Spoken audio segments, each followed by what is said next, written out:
साजोगचे सरपंच स्वर्गवासी संतोष देशमुख यांच्या कुटुंबाने आज भगवानगडावर जात नामदेव शास्त्री महाराज यांची भेट घेतली आणि त्या भेटीनंतर आपल्यासोबत आहेत धनंजय देशमुख। धनंजय भाऊ, खरं तर आज तुम्ही भगवानगडावर जात जे आहेत ते महाराजांची शास्त्रींची भेट घेतली, नेमकं काय भेटीमध्ये चर्चा झाली? भेटीमध्ये महाराजांना एक गोष्ट माहीत झाली होती की आरोपीची मानसिकता काय आहे, आरोपीची मानसिकता तपासली गेली पाहिजे किंवा मीडियानं ती दाखवायला पाहिजे होती। तर आम्ही जो घटनाक्रम आहे की ते आरोपी वारंवार खंडणीसाठी येत होते, त्यांनी दलित बांधवाला मारलं, दलित बांधवांनी नंतर संतोषांना देशमुख यांना मदतीसाठी बोलवलं, लोकप्रतिनिधीला देखील त्यांनी हाणमार केली आणि मग काही लोकात तिथं हातापायी झाल्याचं चित्र स्पष्ट झालं। त्याचे CCTV फुटेज देखील आहेत आणि यातून ह्यांनी कुठंतरी खंडणीला अडसर ठरणाऱ्या सरपंचाला इतकं हलाल करून मारलं। ही घटना शास्त्रींना एकाच बाजूने माहीत होती। दुसरी बाजू अशी होती की आमच्याकडे काही जे आत्तापर्यंतचे पुरावे होते की ही घटनाक्रम कसा घडला, हे किती वेळेस आलते, ह्यांच्यावर कुठले गुन्हे आहेत, यांची मानसिकता खरं तर यांना पाठबळ देणाऱ्या लोकांनी तपासायची गरज असताना त्यांनी कधी त्या गोष्टीचा विचार केला नाही। तो विचार करणं काळाची गरज होती, जेणेकरून या जे देशमुख कुटुंबियावर दुःखाचा डोंगर आला आहे तो आला नसता। कायद्याच्या त्यांनी अडकलेले असताना देखील त्यांना अभय दिलं गेलं आणि त्यांना मोकाट फिरत होते त्यावेळेस त्यांना कुठलीही शिक्षा झाली नाही, म्हणून त्या लोकांनी असं क्रूर घटना घडली ती घडली नसती। ह्या सगळ्या गोष्टी सांगितल्यावर त्यांना ह्या गोष्टी माहीत नव्हत्या। त्यांनी ते मान्य केलं की मला ह्या गोष्टी माहीत नव्हत्या, ह्या आरोपीला की शिक्षा भेटली पाहिजे असं ते बोलले।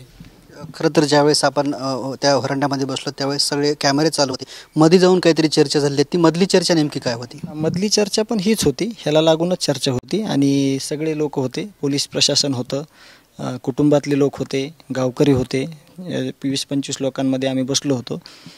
त्यांना ह्याच चर्चेतून आम्ही त्यांना बोललो की तुम्हाला ह्या गोष्टी सगळ्या माहीत होत्या का?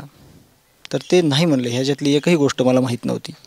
तर म्हणलं ठीक आहे, आता ह्या गोष्टी माहीत झाल्यात, ह्याच्यात जर कोणी या आरोपीला पाठराखण करायचा प्रयत्न केला तर तो खरा जातीवादी असेल, कारण आरोपीला गुन्हेगाराला कुठलीही जातपात नसते, त्या विकृती आहेत, त्यांना ठेसलं पाहिजे, त्यांना शिक्षा दिली पाहिजे असं आमचं बोलणं झालं। खरं तर न्यायासाठी या अगोदर मोर्चे निघाले, आंदोलनं झाले, रस्त्यावर लढाई झाली, आता कुठेतरी धार्मिक स्थळांकडे आपण न्याय मागत आहे। नेमकं असं न्याय मागताना अजून आपल्याला कुठं पुढं काय काय करावं लागणार आहे, कुठं न्यायाच्या भूमिकेत उतरावं लागणार आहे हे आज देखील निश्चित नाही आहे।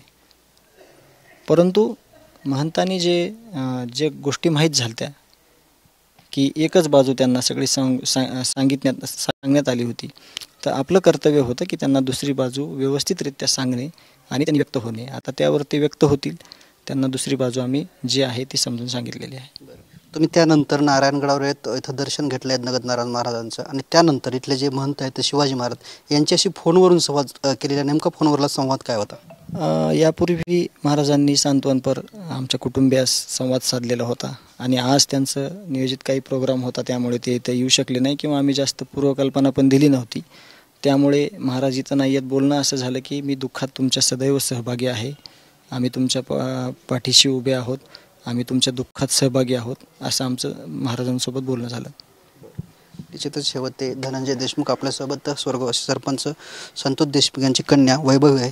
दीदी, आज भगवानगडावर जात पहिल्यांदाच तू नामदेव शास्त्री यांचं भेट घेतली आणि काही पुरावे दिले, नेमके भेटीमध्ये काय मागणी होती आणि काय पुरावे दिले?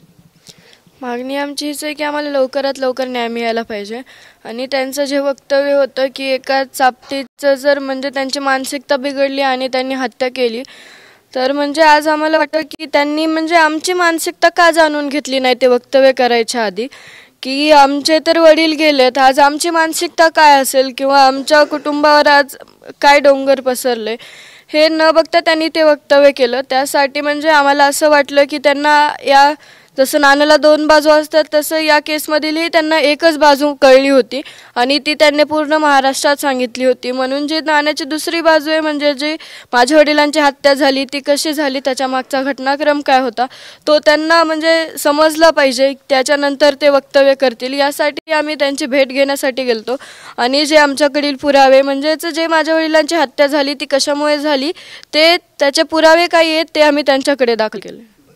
त्यांनी काय आश्वासन वगैरे दिलं का दीदी? आश्वासन म्हणजे त्यांनी सांगितलं की पूर्ण भगवानगड म्हणजे तुमच्या सोबत आहे आणि पूर्ण भगवानगड आहे तसं पूर्ण महाराष्ट्रातील बाहेरचे लोकसुद्धा आमच्या पाठीमागे आहेत आणि त्यांनासुद्धा एकच विनंती आहे की जर आम्हाला न्याय मिळूच तर नाही तर आमच्या पुढील वाटचालीसाठी सुद्धा आम्हाला तुमची गरज आहे. निश्चितच हे होतं स्वर्गवासी संतोष देशमुख यांचं कुटुंब. कॅमेरामन आप्पासाहेबसह मी रमेश चेंडके, टीव्ही 9 मराठी, नारायणगड.